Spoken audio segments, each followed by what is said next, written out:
You have given birth, they'll be living with you, they'll be along with you, but how long? It is not for lifelong.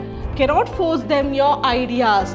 You can give them your love, affection, everything, care, everything you can give, but not your ideas. Bow refers to parents, that is stable. Arrow refers to children, and archer refers to God.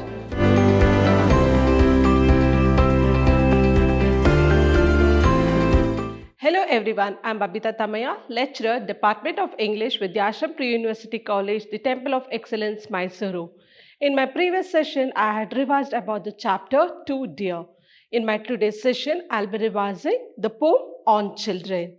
Before I move to the summary, let's see the agenda for the day. So today, I'll be discussing the synopsis, weightage of the poem, 1 mark and the 6 marks question. So the weightage of the poem is for 7 marks.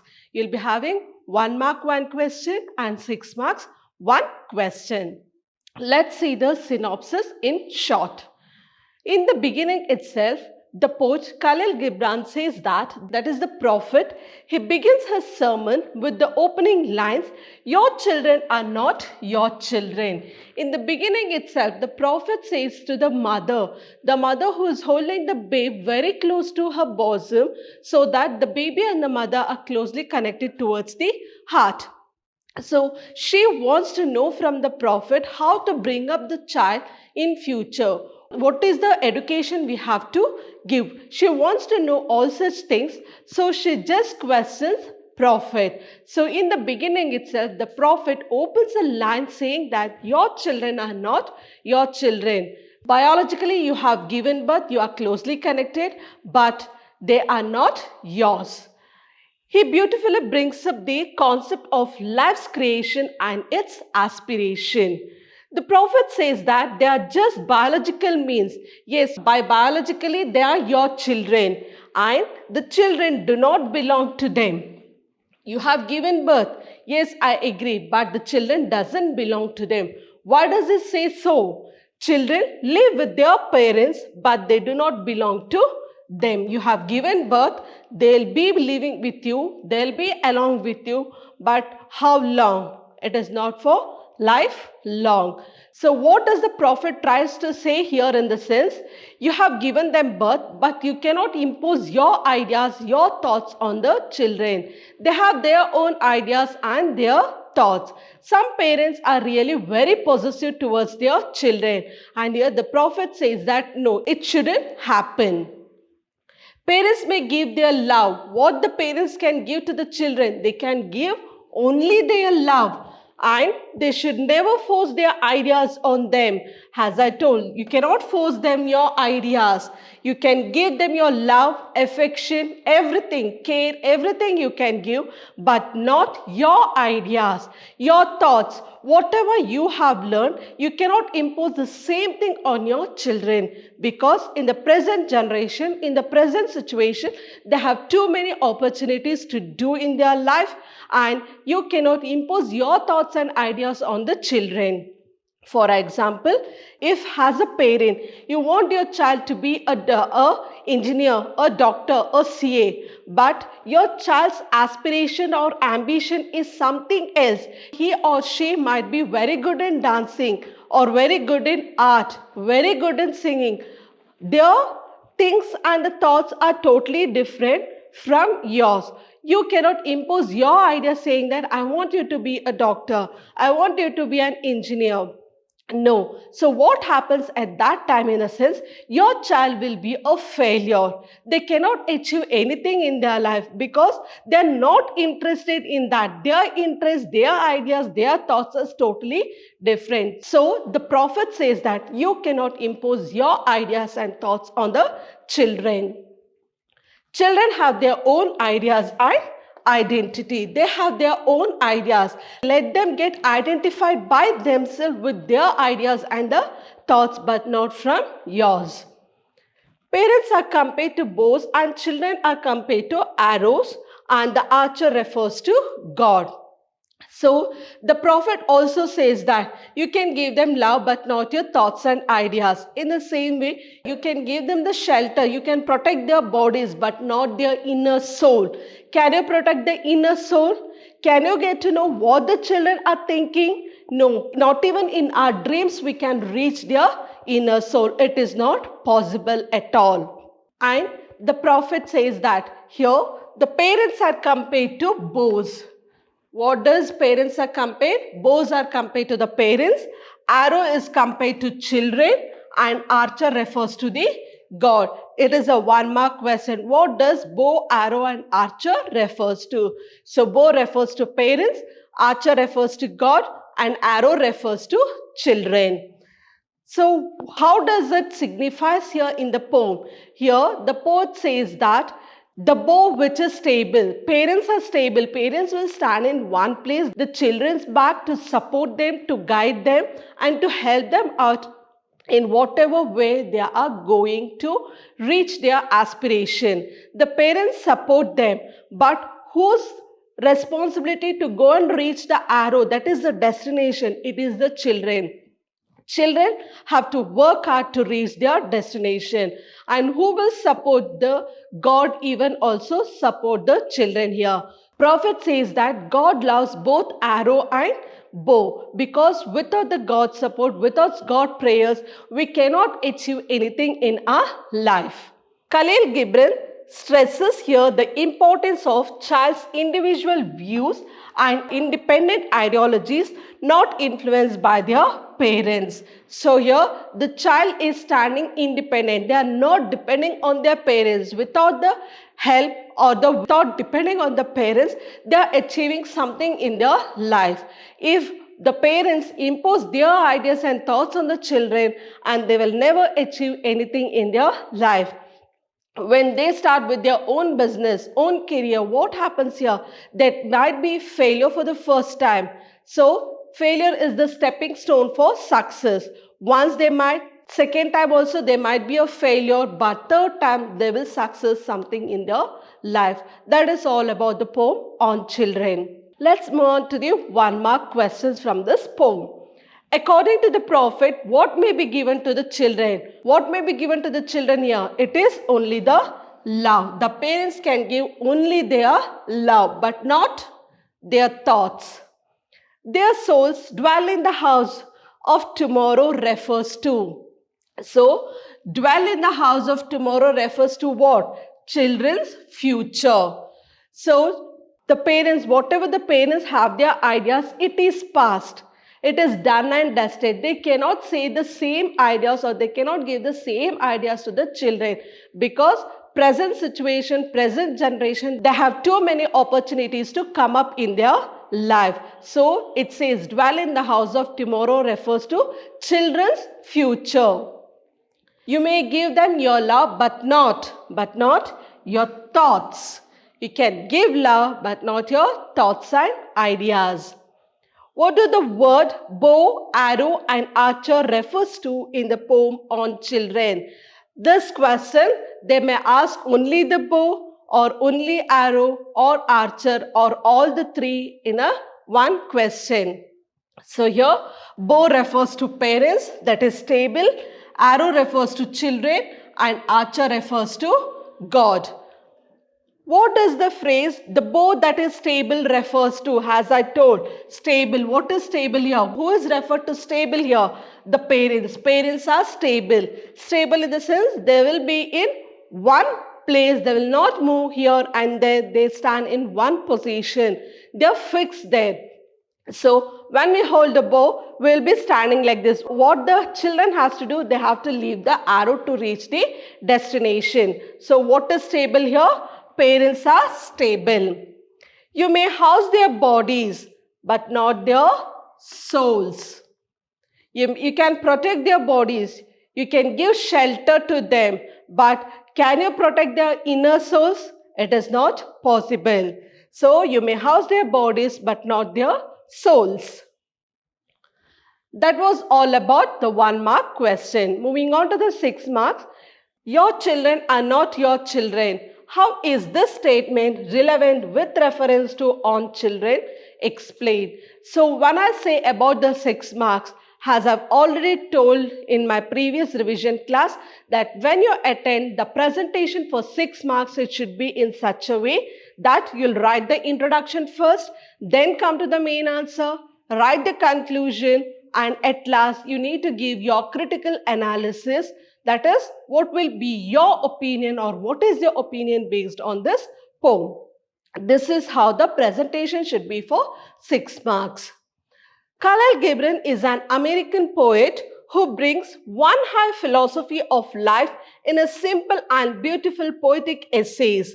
His On Children is a critique of the usual expectation of parents about their children.